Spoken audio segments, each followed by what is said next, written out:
I'm working on it.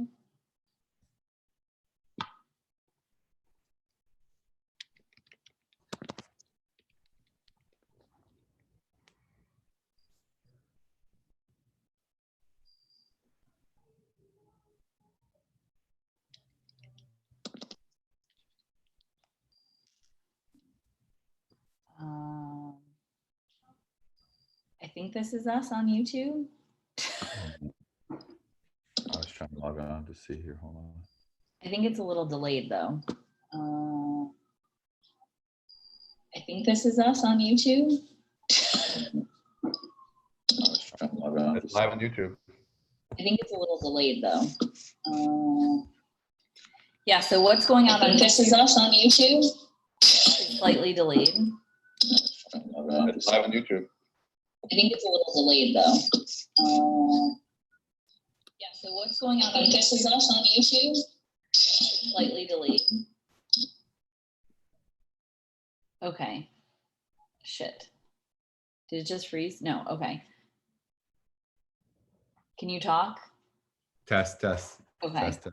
All right. So it is on YouTube. YouTube is slightly delayed from what happens here. So if you have your YouTube up, put the volume or the sound off. You talk about me? I'm up. Let me see what it is. Is it on my side?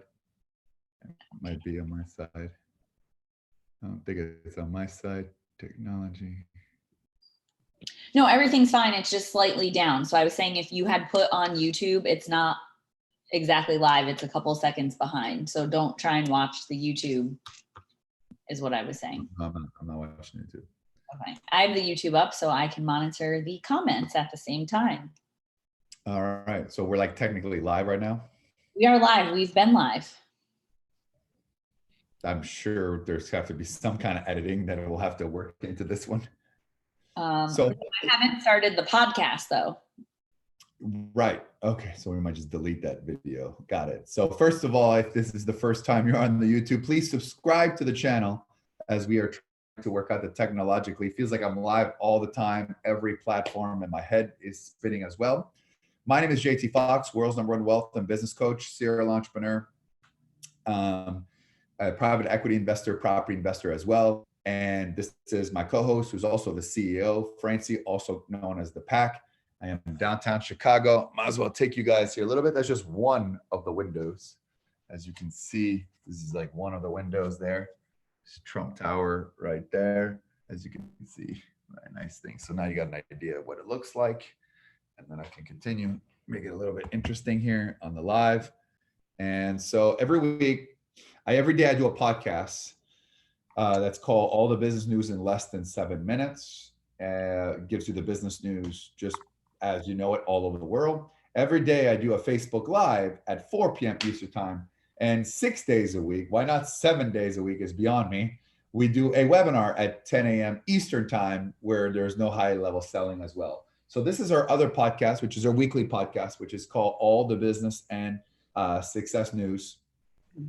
No, so this is both sides of the truth. There's so many things going on. It's highly confusing. This is the Powerful Biz Talk with JT Fox, which is where we discuss both sides of the truth, because often in the media, it's very one-sided. So this is where we discuss a topic, we debate two sides of it, and we let you be the judge of what side you will lean on. So I'm gonna like switch it on here, go into like radio show mode, just kind of do like, hello everyone and welcome. Are you recording?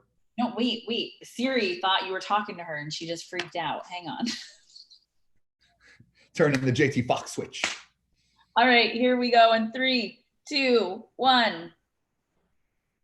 Hello, everyone, and welcome to another edition of the Powerful Podcast, where every single week on this podcast, we go over both sides of every business issues. We take an issue, we go with one side, the other side, we give you our truth, and then you make the decision.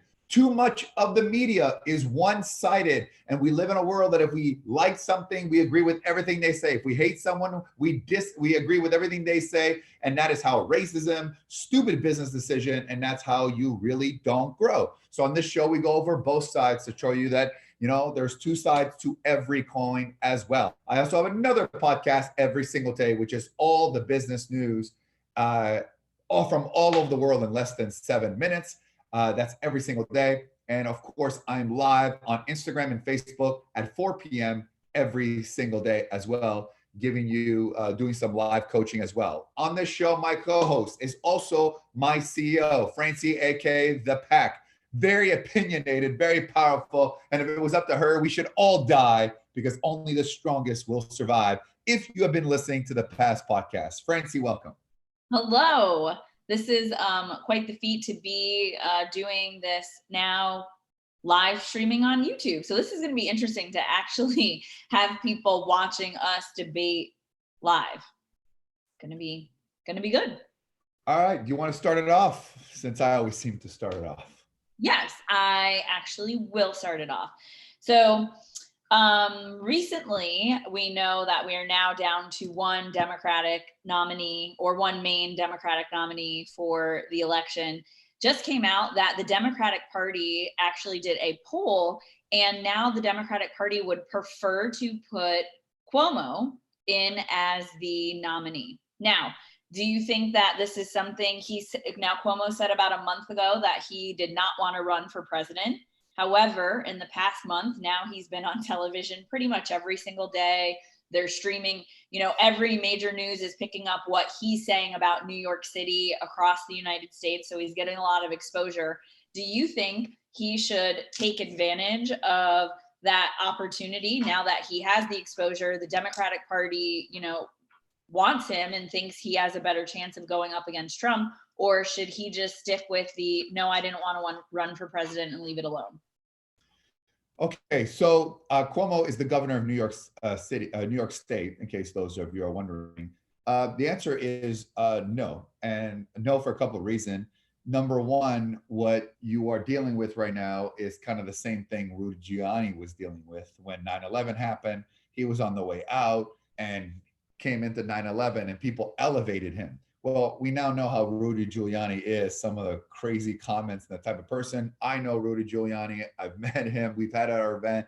So I think, and also New York City is not going to be up and running by the end of August. I mean, they're saying this could last for a while. So it would be very behoove him to say, okay, now I'm going to run for the last 2 or 3 months. There's not enough time. There's not enough time to organize a campaign. And as we've seen, he may be on TV every day, but do people in other places know him that you would vote? So it does not mean that he is known in a specific state, that he is known all over the United States. Not everyone is watching the briefing. Not everyone's watching the news.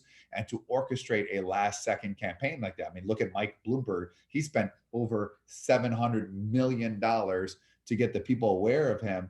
And people knew who Michael Bloomberg was, more or less, the billionaire from Bloomberg. And that really only worked out to like 2 delegate votes only. Well, so, Michael Bloomberg also shit the bed in the debates and he got his ass handed to him on a silver platter because he was not prepared at all. And he did have a big following and a lot of people knew who he was, but then he went into the debates totally unprepared and got served up on a silver platter. So that might also be part of the reason why he did. Don't forget, the state of New York is completely ravaged. The Manhattan market is being killed. And as governor, and all the bailouts and the financial difficulties that New York City will be going through, this is not short. I mean, they are now the single-handedly most amount of death, the epicenter more than China, and they're saying more probably combined than Italy, Spain, and China together. It's like a war zone. It is. It's a war zone. So don't expect him to run. There's not enough time to organize. And again, there's a lot of skeletons in his closet. What we've seen is sometimes you go in and has not been properly vetted. And, Democrats are trying to say anyone but everyone. They'd have a better chance throwing Hillary Clinton and than Joe Biden at this point. But you're not going to see that as well. So. Okay. Now, I had another topic, but I just lost my notes. So what's your first topic? So Sweden has taken the position of herd community, and what they people listening right now too. Yes, so they've taken the position of herd community, that they did not put strict lockdown, that they're like self-imposed lockdown. If you're not feeling well, don't go into work. If you're over 70, stay home. Schools are not closed as well. What has happened now is the number of deaths are piling up. The number of people infected are piling up. This is a decision that the UK started to do. And as a result of them starting to do it, they had to stop because it was getting out of control. Now the UK is probably going to have more deaths than anywhere in Europe, and it will last longer. And they're saying it's because they attempted to do what's called this kind of herd immunity type thing. Now, 80% of the people in Sweden, according to sources and the media, were actually approving. Now, people are now jumping on there as well. So, number one, at this point, once you started it, can you change your opinion? Is Sweden doing the right thing? The number of deaths, I believe, at this point was 759 and growing. They had more deaths yesterday, and that number continues to grow, which obviously people are going to die. Coronavirus just became the number one death killer in the United States today. So when issues like this happen all the world, that this is not just about Sweden, it's about the entire world, because obviously what if Swedish people then go over Scandinavia, all over the world? Or at this point is the country should do whatever they want. So are they making the right move? It's against a lot of medical experts, obviously, because if it was correct, more country were doing it. They're one of the few countries, them and Bolivia, who, by the way, said that vodka is the way to cure things, or some. I think it's Bulgaria, not Bolivia. Bolivia is in Bulgaria sounds South America. Vodka. Yeah, Bulgaria. That vodka cures this coronavirus. So, what's your take on this? Sweden making the right move here? I think that you look at other countries that tried to go into more of a lockdown state, and they're having just as much, if not more, death and people sick as their country is. From the beginning, I kind of was against the whole lockdown thing. I think if anyone listens to previous episodes, I was not really for the lockdown thing, just because of exactly what's happening, where now we have so many businesses going under. They're estimating that 2021 is going to be the highest amount of bankruptcies ever declared, almost more than double of 2010, which is when the recession was happening. And that's from everything being shut down it's been about a month and 2 weeks. So by this continuing, it's only going to continue to get worse, where if businesses were still open and people could do things, everyone would have to kind of make the decision of what level of risk do you want to put yourself at? If you don't want to put yourself at risk, then you just stay home and do what everyone's doing right now. If you don't care and you want to be at risk and you don't care if you get sick, then go. I mean, we're under lockdown, and there's people that are sick that are still going to McDonald's and working, and still going to the grocery store and working, that are still getting more people sick. So even in the situation that we are, people still aren't handling it responsibly and still are spreading it even more. So I think as a country, if that's what they decide, that's why every country, you choose to live in a country based on what happens there and how they govern. And so I think that's your choice. Did the people decide? The government official decided. The people didn't take a referendum on this. But what I'm saying is, you as the individual can make the decision personally how you want to handle it. In Sweden, if you don't want to go out and be in contact with people, you don't need to do that. But your choice has been taken away. And even in the US, let's be honest, they're asking everyone to do it. Is anyone being thrown in jail? I have friends that live in the islands where if you're out after curfew, it's an immediate $15,000 fine and you go to jail. I'm not seeing anyone going to jail in the US because they're out after curfew. Cars aren't getting pulled over being asked, where are you going? Are you an essential business? So, the UK has taken draconian measures like that. In fact, some people might say in the police, there's been 1/3 of people in the UK said they've been overly, aggressive into this corona, but people are dying. And at the end of the day, as a humanity thing, this was a gamble. And you haven't seen too many medical experts talk about herd immunity as being the correct way to do it as well. Now, what happens? Let's take the other side. What happens if they have more deaths than anybody in Europe? I'm not saying it'll happen, right? And what happens if it devastates their economy? What happens is population wise, they can't have more deaths than any other country in Europe because they don't have the highest population. So strictly on a population basis, and the numbers, they're not going to have the highest death Right. toll.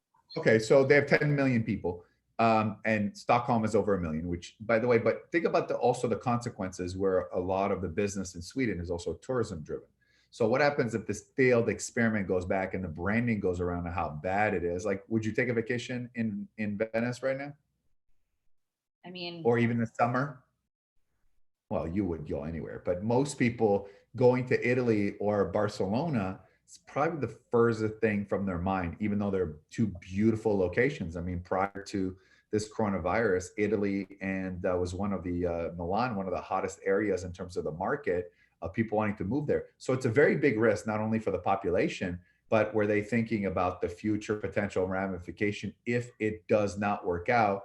What's the brand association? Just like us, the debate we have, we bring people back to work, somebody comes in, they get sick and they die. So now is the media reporting that someone died because we went back to work? So those are consequences, adverse consequences that we have to deal with. Or will people forget? Here's another example, Sri Lanka, right? There was a bombing attack on Easter, if you remember correctly, where 3 churches got in Colombo where they got bombed. In fact, 3 months earlier, we had done an event in right proximity down the road from there and saw that hotel. Well, I'd love to see the numbers of tourism now 2 years later, right? Especially around this time. Will people go back? Are people going back to Sri Lanka, Colombo? And the answer is hypothetically speaking, and I don't know what the numbers are. I think it's back because I haven't heard it, right? But if people are going back, then that just goes that this thing is going to be forgotten because people have very, very short memory.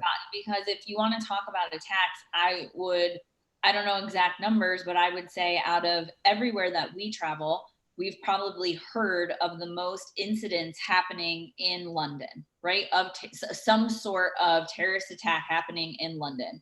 I don't think it stopped anyone from going into London. I didn't see a decrease. The flight prices definitely didn't decrease at all. Nothing really, there's still, the streets are busy. Those areas are still crowded. So if people want to go, they will go, and people forget, right? People end up forgetting what happened. So over time they will.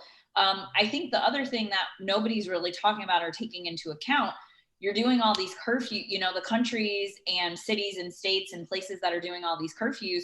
What are you doing with the homeless people? Yeah, that hasn't been really discussed on the street. I mean, I was walking and I saw a homeless cough. The problem is that anybody who coughs and sneezes, right? Don't forget, we're still in allergy seasons in some places of the world. You look, but it's crazy because was it Hugh Hilton, our coach, who's my coach, saying, he walks and he goes out his way to say hello. I go out crossing the street. It's very differently. Maybe it's a different mentality in California than it is in, let's say, in Chicago, where I'm at right now. But it's a gamble. And especially when no one is doing this. And one would argue that Denmark, they shut down on March 13th, and Norway did around similar time. They're both starting to reopen, and they limited the cases. New Zealand took very draconian approaches of shutting down the flights. Anyone lands in, go to quarantine. And it's their 4th consecutive day of death. Only 24 cases reported yesterday. And by the way, New Zealand is a very small country, but obviously there's still a lot of people, and they still have a lot of tourists, a lot of imported stuff as well. So, it's a huge gamble, but I would argue, and I guess the test is not over yet, but I would argue that shutting down and draconian measures have had better impact than letting the herd. But again, next week on next show, we may say, and it could be as quick as a week, they were wrong or they were right. So stay tuned. Next topic I did want to bring up, the airline industry here in the US. The airline industry is asking for a ton of money in bailouts. You've got Delta that has 35,000 employees right now on voluntary leave, where they're basically not working and not getting paid, and they're continuing to ask more employees to take voluntary leave. But other people argue that the airline industry, people pay a lot for flights. These are really big businesses. Should they prepare for something like this? So should the government be turning around and bailing out the airline industry in the US? Or is it sorry for you, we should be, other argument being, should they be spending that money on the small businesses instead of all that money in one industry, which is dominated by a handful of companies? Well, Virgin asked $1.2 billion bailout from the Australian government, and they say tough luck. New Zealand airline could take their place as well. The UK have bailed out their airlines. And here's the thing about this.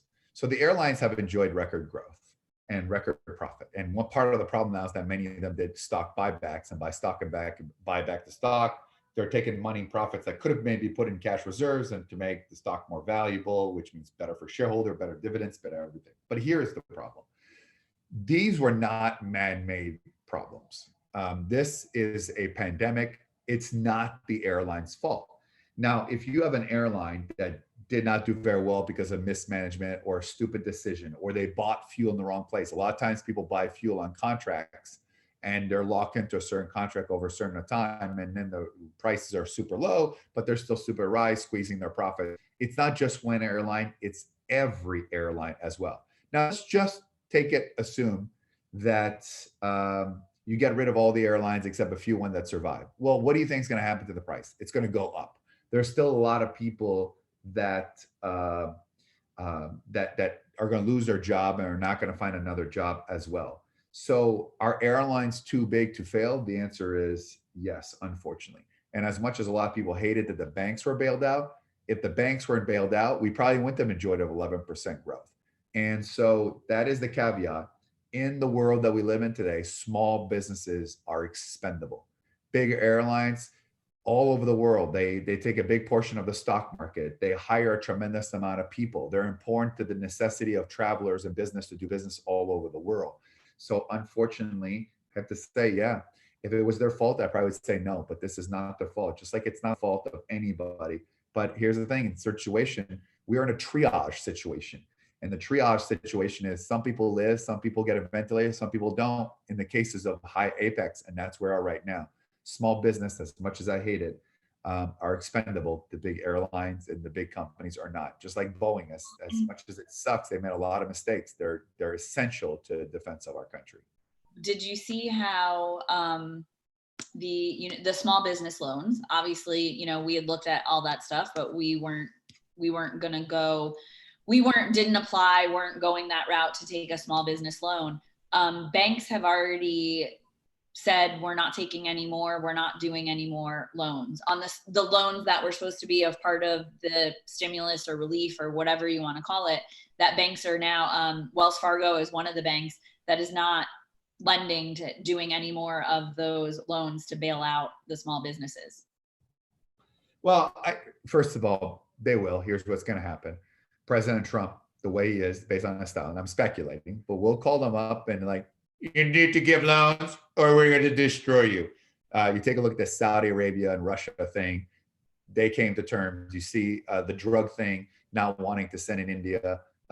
President Trump stepped in as well. The World Health Organization. So Trump will impose its will and negotiate disparity powers as well. Partly it's because it's a chaos. There's no plan. It's all last minute. And I think what's going to happen is the governments are going to remember the banks. Do you remember when we bailed you out? Would you like more regulation? It behooves companies like Wells Fargo not to help out. We helped the banks back in 2008. That's all over the world. Now it's time for the banks to step in. And that's a responsibility because we're all in this together. The same way we've enacted the Defense Act. And many countries around there, you have companies like cars doing masks. You have Tesla not building space rockets, but doing visors. There are companies who have the ability to do something to help because unfortunately, we're all in this together. Even though social distancing doesn't feel like we're together, must be together. So that's the unfortunate part. So I don't anticipate for 1 second that the government, especially Trump, is going to let this happen. And if they said that, by in the next few days, they're going to reverse their course. Because I think it's been about a week now. I know it was about a week ago Wells Fargo stopped lending. They just started, so it wouldn't have been a week ago. So that could have been something different because the program just started earlier in the week. They started last Monday. Yeah, so what happens is they were disorganized. Applications because they had so many. Right. Well, here's the thing. They're releasing another 250 billion, which got tied up, will be released again. Listen, let the good time rolls, let the money roll. There's plenty of trillions going on for everybody. Everybody's doing it. How is the world going to pay back all that debt? How is that going to affect currency? Here's the name of the game. Here's how you get rich. Print your own money, because that seems to be the work. And it's devastating because no one saw it coming. Obviously, all this because some a-hole ate a bat, or some weaponized thing out of Wuhan. Some a-hole did something. Someone did something. All I know is how quickly it spreads, which is just, one, I'll never shake another hand, which I did before, but now I never will. All these Japanese people, when we went to Japan, are all wearing masks. We made fun of them. Now we're them. I just, and I think this affects us, at least one of our businesses. The Asians, something was coming, because you always look at if anyone's getting on a plane wearing a mask, I'm talking rewind 6 months, a year ago, it was always an Asian person getting on a plane wearing a mask, right? Rarely. The earlier stages of the coronavirus. Well, what I'm saying is maybe all along the Asia, all these different Asian countries that would be wearing masks, maybe they knew all along. You're right. All right. What else do you got? I got nothing else. Okay. So one last thing, no evictions, right? So if people can't pay rent, there is supposed to be, you can't evict anyone. I know personally where I live, there's a few different situations going on. One where you're seeing apartment buildings saying, hey, if you've been laid off or furloughed, send us the letter from your employer, we'll work with you.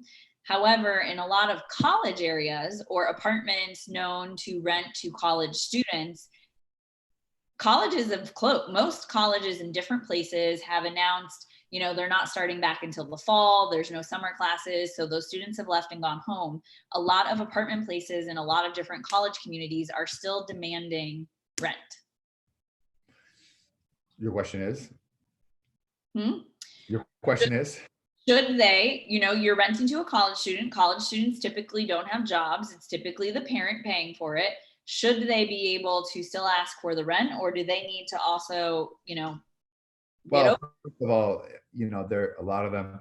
Here's the problem. It's like anything. I think these landlords, because here's the thing, these landlords have also obligations. They got to pay their mortgage holder, their bond holders, or whoever they're paying to. So it's not just a one way.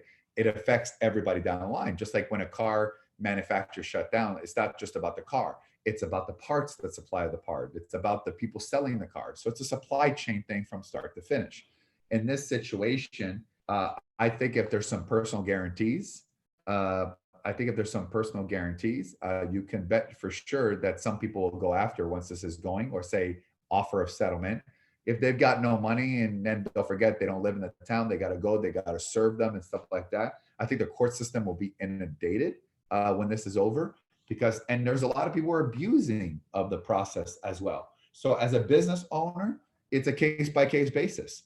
If I'm a tenant, I'd do the same thing. So everyone is going to do in this situation what's in best interest for them for the survival. It's the survival of the fittest. But make no mistake, there may be some consequences, right? When this starts over again, you may be on the hook. It may affect your credit. They may go after you. You may not be able to rent another place because when they ask for a reference. So don't forget, every consequences you have, right? Every action you have inadvertently has a consequences. So it's a risk, kind of like a risky situation. They got to outweigh the positives and the negative. Also, you're young college people, if it affects your credit. And obviously, maybe later on that affects your ability to get a new mortgage for a new house, your first home. So a lot of things are in order. A lot of politicians are making a lot of promises. They won't do this. They won't appear here. That's what everyone says. But there's nothing in writing, right? And by the way, the landlords do not have an obligation to report you to, do have an obligation to abide by. We're not going to report you to the credit people. And also, here's another thing. Evictions, a lot of cases, are for sometimes government-based loans and things like that. So some places have said all evictions. Some other people says only this type of loan. So everything is a case by case basis. But that's why I'm saying a lot of investors, like Airbnb, just canceled, just basically said, if you want your money back, you can, without asking the owners who booked them out. And then they said they afford to pay partly for the homeowners what they're a small portion, but that hasn't come. A lot of promises, a lot of pie in the sky things. Here's the thing: the dust has not settled. The virus has not settled. So we are living in unprecedented times. Yeah, and I feel like we didn't debate anything today. no, because you didn't bring up any topics. I did bring up the most important thing: Sweden. That was the best topic of the day. Yeah, you just didn't I think partly is I do a podcast every day, so I talk a lot about these issues. And then because we talk so many times a day, we do a webinar every day, we do a live every day. Our alignment of thinking is kind of really like there is not becoming a two sides. There's like, we got to pick a road and we got to go down it, because you can't afford to not pick a road right now. Right. Well, and I think that was part of what I said. I think it was either last week or the week before. Initially, I was like, screw it, just let it happen how it's going to happen. But then a week or two later, I said, listen, we picked a direction. So now it was bothering me that people just couldn't stick with that direction, right? They're asking us to stay home. They're asking us not to go out and do stuff. So like, just do it, right? Even though I was in the spirit of just, let's be like Sweden. But our country picked a direction, our states picked a direction, and it still is irritating to me, the people that just can't follow that. But question to you, I have one of my rental properties. I have two tenants in a 2-bedroom, and they each have their own lease for the property. So it's not one lease with two people. They each basically have their own lease. One of them is paying, one of them has been a pain in the ass for the past 9 months that she has been there. We always have problems with her. She always pays. It's all through my property management company. She's always late. She's always a pain in the ass. She is now saying she doesn't want to pay. I said, okay, I need to see a eviction, or I need to see the layoff, furlough. I need to see the letter. It has been a week and she still has not furnished the letter. Listen, there are people who have filed for unemployment. People have been laid off and still haven't filed for unemployment. There are people that their small business struggling and they want to fill the paperwork there. Like we've said a long time before this, people suck, and now people suck even more. But should I pursue trying to get her out of the property? I mean, there's two things. You could just say, listen, I'm going to file. It's going to be on your credit and it'll affect your ability to think, or just walk away now and don't owe me anything. That would be, that probably be your best bet, because this lady is done.